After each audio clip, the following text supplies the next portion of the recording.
Hey guys, subscribe for daily content, and if you're shopping for gear, make sure you check out the description for the newest items at some of the very best online retailers. There's also links for some of the items that I personally recommend. Thanks! What's going on YouTube? Metal Complex here, and today I've got another short little unpackaging to share with you guys. I have no idea what's in here. Probably somebody responding to my community post about knives that I wanted for review. Yes, people get their knives back. You can check out that post in my community tab if you'd like to see some of the stuff I'm looking for. This package was sent by Austin. Thank you very much, Austin. And thanks to my generous patrons who are supporting me right now. There's a link for Patreon down below. And here's my card. Please make sure to follow me on Instagram at metal_complex. Okay, let's go ahead and open this up here. See what we've got. Okay. Lynch Northwest.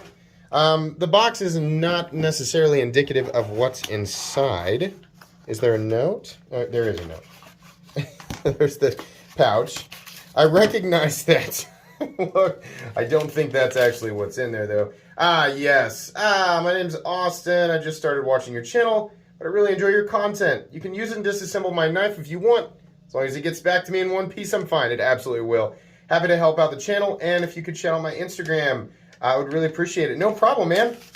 Please make sure to follow Austin, AWSTYNGO2 on Instagram. It's because of people like him that I'm able to bring you guys daily knife content. So this is not, it's not a gonzo. We won't be seeing any more of those. Oh, cool. Okay, so this, ooh. Hold on a second. So this is the SOG Aegis AT. This is just an unboxing and first impressions. I will link this down below for anybody who wants to check it out. That was an interesting... Okay, so we have SOG's locking system, right? And then... What on earth? So is it... What is this? It feels assisted, but not a typical assisted knife. It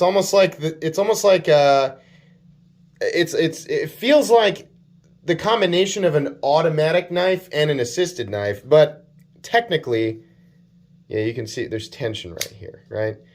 So, but what? Hold on. What is this? In unboxings, I like to do these blind. If you're new to my channel, you know, people are always like, how come you don't know? You should know before you unbox it. No. I like to experience things. I like to do unboxings, experiencing things like this for the first time, you know, because the people who watch kind of like to do that along with me. After I've had the knife for a few weeks, I do a comprehensive review, right? After I've spent some actual time with it. I'm really confused about this. It looks like some kind of safety switch, but I don't know how to actuate it. Ah, okay. You literally just push it like a switch. I'm dumb. So now it can't go off in your pocket. Man. So let me emphasize this. This has a lot more snappiness than a typical assisted knife. I'm still not the biggest fan of assisted knives. And mainly it's because you have to put extra care. It's the same way with automatic knives. I'd rather push a button. It's funny, the difference between an assisted knife and an automatic knife is literally just you push a button to release it versus, pushing the thumb studs forward. So you can't lock the blade in the open position. What do we have for materials here? We have Cryo D2, okay. Cryo treatment, I think it's going to add a little bit of maybe a little bit of toughness, corrosion resistance, and edge retention, but I think it's pretty minimal. So we're basically looking at slightly fancier D2. It looks like we've got some injection mold plastic scales and steel liners. Interesting place for the lamp. Never seen a lanyard hole come out of this side. Pocket clip's all right. Nothing too crazy or fancy going on there. I like the blade grind for sure. Something that people are going to point out right away is the blade to handle ratio is kind of ridiculous. Look at this. There's where the blade comes down. So this is one of those knives that it has like a super roomy handle and a really short blade. I wonder what the purpose of that was. What's the blade length? Well, it's over 3 inches. That's odd. So it's like we shortened the blade up to make room for this? Yeah, that's kind of what that looks like. Wow. Okay. So it's not like the blade was being shortened for legality stuff. Like, yeah, I mean, it clears 3.25 or 3.5 inch, but you get it that close to 3 inches, and it's like, I can understand if you're trying to get it down to 2.9 and still have a roomy handle. But we shortened the blade for this. Normally I like to spend a little bit more time before I say something negative, but I don't know. If you don't know, I have a really fierce... I have very negative thoughts about lanyard holes. They really bother me because they, like designers force them in to really critical positions on knives, and it's like, why? So I can attach a lanyard? Like, so in this case, it's normally what bothers me is the positioning of the lanyard hole oftentimes moves the pocket clip into a suboptimal place, which is infinitely frustrating, right? I know there's like 7 lanyard people out there going, but lanyards are really important for lanyard stuff. Okay, in this case, we have a lanyard hole that is not necessarily being prioritized over the clip. It's being prioritized over the blade. Okay. There are some good elements here. This is an interesting knife, and I'm definitely going to review it, but I'm going to tell you right off the bat, that's going to be a big negative. That's going to be a huge negative part of this knife for me. I have never seen a lanyard hole take precedence over the blade. They killed... Hold on. Let's see how much blade they killed there. Like a good 1/2 inch of cutting edge.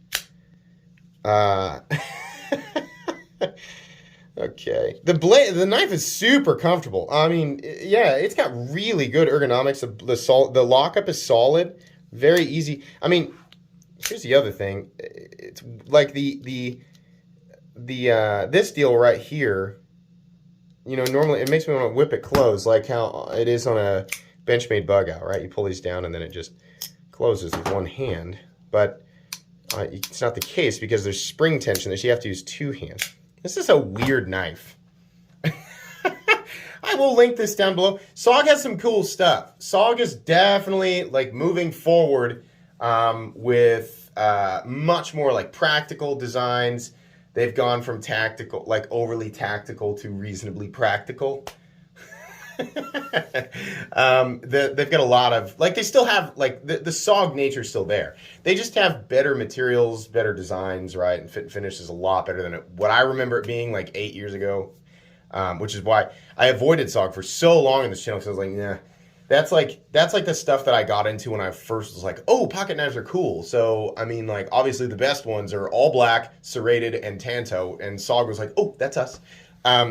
But now, like, we're definitely seeing better, like, more, realistic designs, like regular, EDC, straightforward stuff like that. It's really generalized statements there, but I'm just really, what? Why? Oh, that's odd. Okay, in any case, Austin, I am very happy that you sent this to me. This type of stuff is the stuff that I like to talk about, definitely, right? So we will be thoroughly covering this knife in a full comprehensive review here in a few weeks. Be sure to follow him on Instagram.